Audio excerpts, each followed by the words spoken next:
ஸ்ரீமதி ராமானுஜாய நமஹ. ஆழ்வார் எம்பெருமானார் ஜீயர் திருவடிகளே சரணம். ஆச்சாரியன் திருவடிகளே சரணம். அபராதமுடைய சேத்தனன் அவனுக்கு ஏதாவது ஒரு சமயத்திலே சத்வகுணம் தலையெடுக்கிறது. அதனாலே எம்பெருமானை அடைந்து பலனை பெற வேண்டும் அப்படிங்கிற எண்ணம் கொண்டால் அவனோ அவன் செய்திருக்கக்கூடிய பாவங்கள், முன்னே செய்திருக்கக்கூடிய அபச்சாரங்கள் இதெல்லாம் எண்ணி எப்படி நாம் எம்பெருமானை சென்று அடைவது அப்படின்னு அச்சம் கொள்கின்றான்.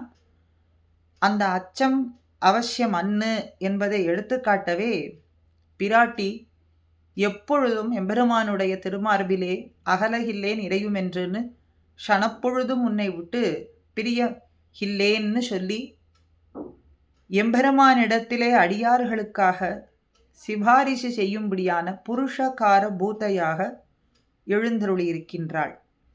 உம்முடைய குற்றங்களை எல்லாம் நினைத்து நீர் அச்சம் கொள்ள வேண்டாம், குற்றத்தை எம்பெருமான் பொறுத்து கொள்வான் பொறுப்பிக்கும் அவளாக பிராட்டியானவள் எழுந்தருளியிருக்காள்.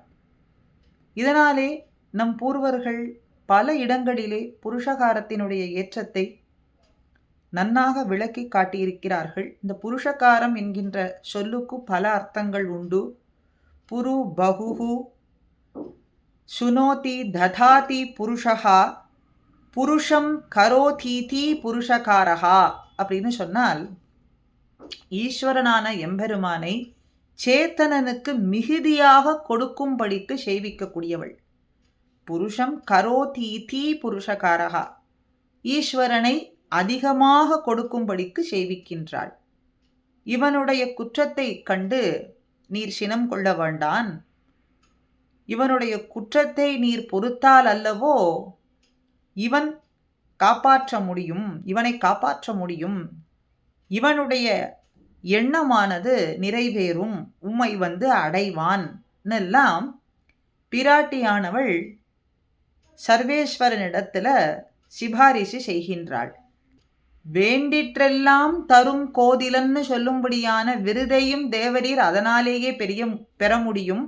அதனால் இந்த சேத்தனன் விரும்புபவற்றை அவனுடைய குற்றத்தை பாராது நீர் அளிக்க வேண்டும் என்று சொல்றாள் முதல்ல.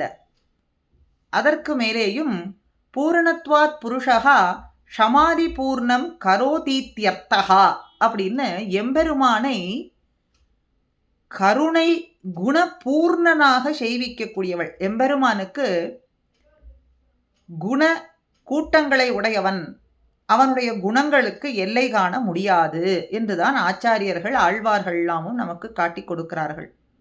இப்படி சமஸ்த கல்யாண குண பூர்ணனாய் இருந்த பொழுதிலும் கூட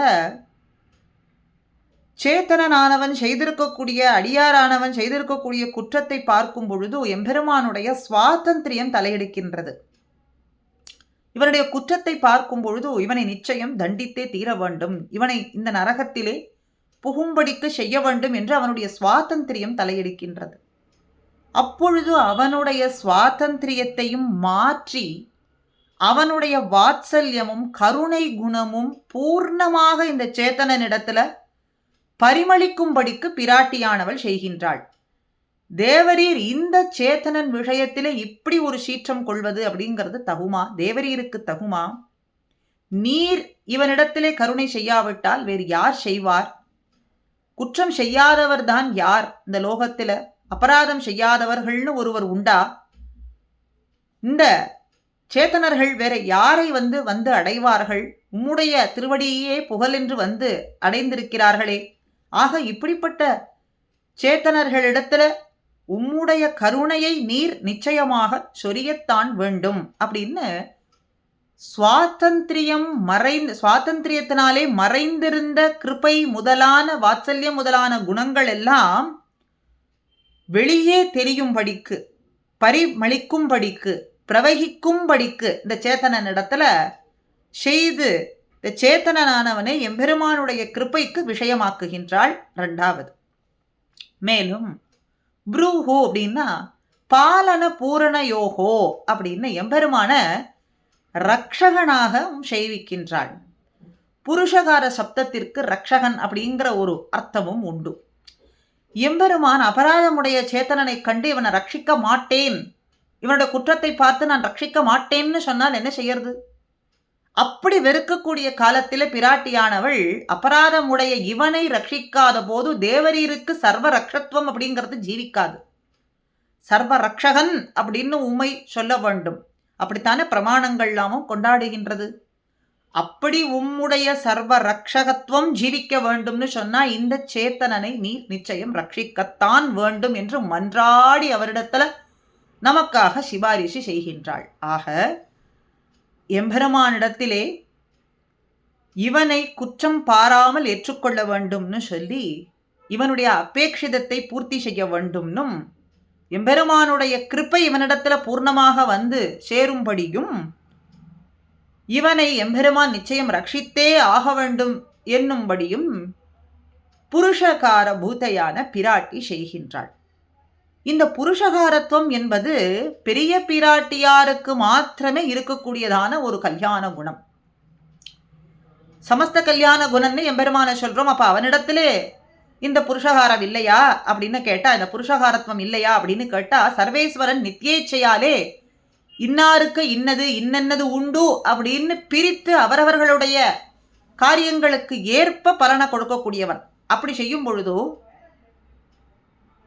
அவனிடத்தில் இந்த புருஷகாரத்துவம் என்பது ஜீவிப்பதற்கு வாய்ப்பு கிடையாது. அப்போ இது பெரிய பிராட்டியாரின் இடத்துல மாத்திரமே இருக்கக்கூடியதான ஒரு கல்யாண குணமாகும். அப்படின்னும் இந்த புருஷகாரத்துவம் அப்படிங்கிற இந்த குணமானது ஜீவித்திருப்பதற்கு சில விஷயங்கள் உண்டு, சில குணங்கள் உண்டு.